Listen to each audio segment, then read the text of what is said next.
बिस्मिल्लाहिर्रहमानिर्रहीम। मैं मोहम्मद नईब और आप देख रहे हैं ज़फ़र सिक्योरिटीज़ प्राइवेट लिमिटेड को। एक बार फिर से खुश आमदीद कहेंगे अपने इस रेगुलर प्रोग्राम मार्केट्स अपडेट में, और बात करेंगे आज के मार्केट के बिहेवियर पर। आज आखिरी कारोबारी सेशन था और लॉन्ग मार्च का आगाज़ हो गया जो कि अनाउंस हुआ था। बाज़ार में बहुत ज़्यादा खौफ देखा गया। आज जैसे ही लॉन्ग मार्च शुरू हुआ, सुबह से मार्केट प्रेशर में देखी गई है। 462 पॉइंट्स का टोटल आज खसारा देखा गया। अगर हम इसको वीकली ग्राउंड्स पर देखें तो इस आउटगोइंग वीक में लगभग 1073 पॉइंट्स का खसारा बर्दाश्त करना पड़ा हंड इंडेक्स को, और उसको अगर ट्रांसलेट करें हम परसेंटेज में तो 2.54% की गिरावट देखी गई मजमूई तौर पर इस हफ्ते में। बाज़ार में खौफ है, और ये खौफ जैसा कि हम कल बात कर रहे थे इससे पिछले प्रोग्राम्स में, एक बहुत लिमिटेड, बहुत शॉर्ट मुख्तसर किस्म के दौरानिए का होगा और क्या माल छोड़ देना चाहिए। इस खौफ की जो शिद्दत है वो बहुत ज़्यादा है। लेकिन दोस्तों याद रखिए, दो तरह के बंदे इस खौफ में मुब्तला होते हैं।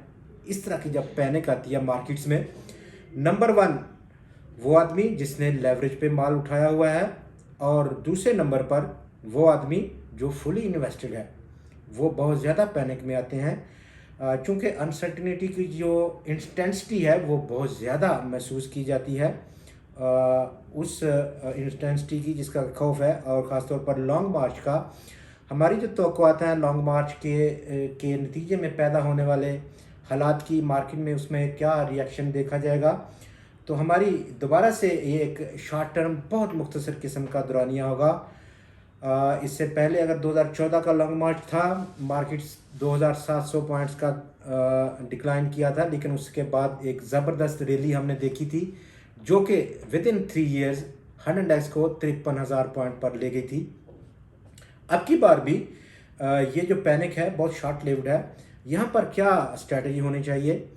फिलवक़्त मार्केट कितना गिरेगी ये कहना एग्जैक्टली बहुत ज़्यादा प्रीमेच्योर है अभी तक, जहाँ पर आज हम बात कर रहे हैं। और इस वक्त बहुत बड़ी अपॉर्चुनिटी भी इमर्ज हुई है उन सरमायाकारों के लिए जो नया माल, नई सरमायाकारी करना चाह रहे हैं। और ये बहुत लगभग एक लंबे अरसे के बाद इस तरह के हालात बनते हैं कि बहुत अच्छे, साउंड और फाइनेंशियली स्ट्रॉन्ग स्टॉक्स आपको इस सस्ते दामों में मिल जाते हैं। लेकिन आज की यहाँ पर मार्केट की क्लोजिंग है 41,140 पॉइंट्स की सतह की। फिल वक्त मार्केट ना तो अभी ओवर सोल्ड कंडीशन में पहुँची है, जिसके लिए आपको मज़ीद चंद दिन इंतज़ार करना बेहतर फ़ैसला होगा।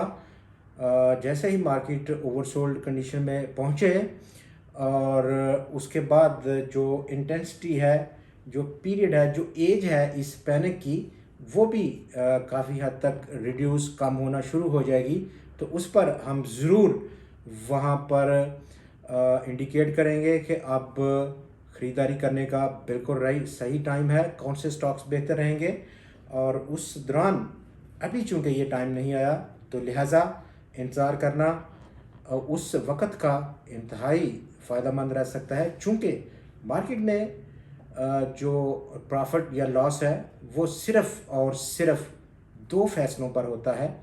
एक सही रेट पर ख़रीदना, और दूसरे नंबर पर सही टाइम पर बेच देना। तो सही टाइम पर ख़रीदना और सही टाइम पर बेच देना, इस फ़िलासफ़ी को आगे बढ़ाते हुए अभी चूँकि मार्केट में कुछ दिन बाकी हैं सही और ओवर सोल्ड कंडीशन में कन्वर्ट होने में, तो इंतज़ार करना नहायत अच्छा फ़ैसला हो सकता है। जहाँ तक एग्जिस्टिंग जो प्लेयर्स हैं, जो ट्रेडर्स हैं, इन्वेस्टर्स हैं, उनके लिए अगर आप लॉन्ग टर्म की अप्रोच रखते हैं तो बिल्कुल पैनिक होने की कोई ज़रूरत नहीं है। ख़ास तौर पर उन स्टॉक्स में जो कि फाइनेंशियली साउंड हैं, बहुत तेज़ी के साथ मार्केट बाउंस बैक करेगी, वो ख़ास तौर पर स्टॉक्स जो कि फाइनेंशियली साउंड हैं। प्रोग्राम में आपका हमारे साथ रहना बहुत बहुत बहुत बहुत शुक्रिया। मज़ीद मालूमात के लिए आप देखते रहिए ज़फ़र सिक्योरिटीज़ को। एक बार फिर से आपको मंडे 31 अक्टूबर को फिर मुखातब होंगे नई तज़ियात, नए ख़बरों के साथ। तब तक के लिए खुदा हाफिज़।